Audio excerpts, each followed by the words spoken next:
Okay, we're here today to talk about the GoPro Hero 3 Black Edition. We're talking specifically about the 20-minute loop cycle. That's all this tutorial is about. So, Chapter 1, first step, getting it where it needs to be as far as on and in the looping mode. Power mode button. Boots up. We'll scroll to Settings. Shutter select. We'll scroll to Capture Settings. Shutter select. We'll scroll to Looping. Shutter select button. And we'll go down to the 20-minute cycle. Shutter select button. And now we will exit, hitting the shutter select.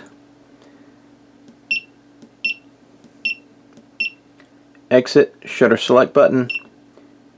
We're back in the video mode. We have a little icon here showing a loop, and that's where we need to be. Press the shutter select button and you'll notice that it'll start filming. The camera counter will run all the way up to 20 minutes and then it stops at 20 minutes. Even though the camera will keep filming, it'll keep going. So the counter really does you very little good. I mean, the value of it is negligible under 20 minutes. Over 20 minutes, the counter is of no value because it stops at 20 minutes. If I hit the shutter select, I stop the camera from filming. I'll get a 1, indicating that basically one bank of loops is done, and we haven't even really hit the threshold to start it into its looping cycle yet. But we'll look at a little bit more over with a Apple keynote presentation real quick to follow this. But for now, you can see we're in the mode. If I was to hit the shutter select again, it would start a new bank of looping cycles. And if I hit the shutter select once more, you can see a 2 comes up. That means the second bank is now closed out and saved. So anyway, we're going to stop there, and I'm going to take you over to a real quick Apple keynote tutorial, and that'll finish explaining this whole thing. Okay, this is Chapter 2 of the GoPro 3 Black Edition 20-minute looping tutorial. Going to get a little bit deeper into the weeds on this one, so here we go. For the purposes of Chapter 2 of this tutorial, a clip is a video segment between 1 second and 5 minutes. A bank is a set of clips with a minimum of 1, a maximum of 5. The maximum time of any bank of clips is 24 minutes, 59 seconds. We're only discussing the 20-minute loop cycle. The shutter select button is the only button that we'll be using. Okay, my vacation is going to be to film any elusive creature or object using the GoPro as a dash cam. So I'm going to set it up in my car, use it as a dash cam. First, I hit the shutter select button, and that's going to start the first clip actively filming. Alright, so we're rolling. The first clip is actively filming. As soon as that clip gets to 5 minutes, it logs into the memory, and the second clip starts actively filming. As soon as clip 2 hits 5 minutes, it logs, and the third clip starts actively filming. This continues with the fourth and the fifth. Now when that fifth clip gets done actively filming and logs, number 1, the first clip, is going to drop out of the memory. So 5 hits 5 minutes, 1 drops out, and 6 starts actively filming. As soon as the 6th clip gets done, it hits 5 minutes, it logs into the memory, and number 2 drops out. And the 7th clip now starts actively filming.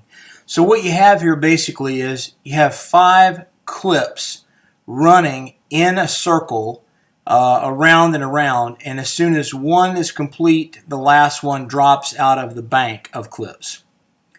So let's just say that clip 7 closes out at 5 minutes, clip 8 goes active, and all of a sudden a UFO flies out in front of my car. I want to stop filming and take these videos and maybe make a YouTube video and make lots of money.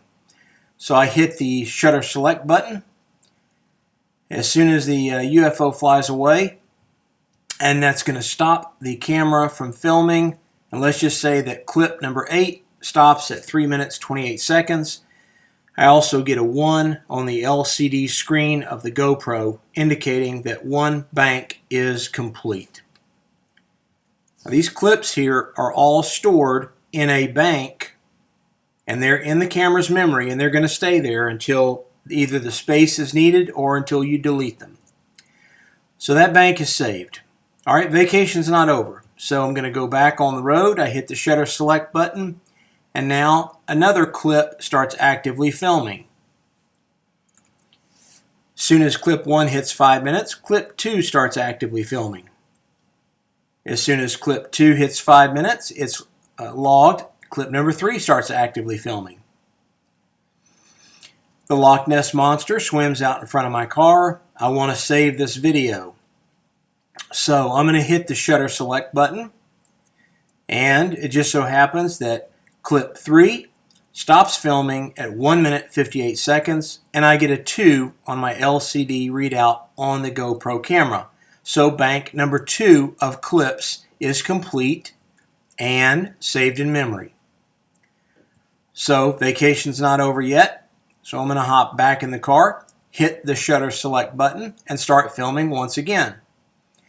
Clip 1 starts actively filming, and the process just repeats itself. Clip 1 logs at 5 minutes, clip 2 at 5 minutes, clip 3 at 5 minutes, and let's just say that at clip 4, I hit the shutter select button and stop it at 3 minutes 58 seconds because of the fact that Bigfoot walked in front of the car.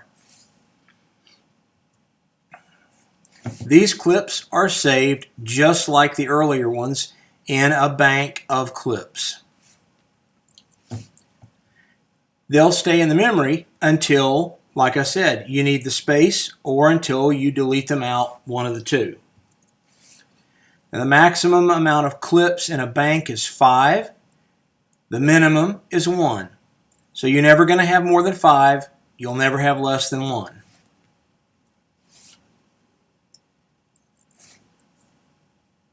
Whenever you decide it's time to plug in and extract the videos out, you're not going to see these pretty color-coded clips in banks. They're all dumped into the main memory of the camera. We're only using the color coding to help understand how the process works. They're actually quite drab and kind of look like this, with unattractive names like G00200056. Nothing glamorous about that. But they are there in the memory, and you can take them out later, do what you would like with them. Like I mentioned before, the process just continues until the memory card is full or until you delete footage that you don't need. Now, if you decide you want to use iMovie or some type of a video program to edit your video, one little piece of information to share with you. The clips can be hooked together or basically fused together, but I've had it to where they may or may not have a little blip between them. Some I've had that were so smooth you couldn't even see a separation between the clips. Others you could see just a very tiny fraction of a second of a blip between them. So take that into consideration as you're making plans to use a video editing program in the future.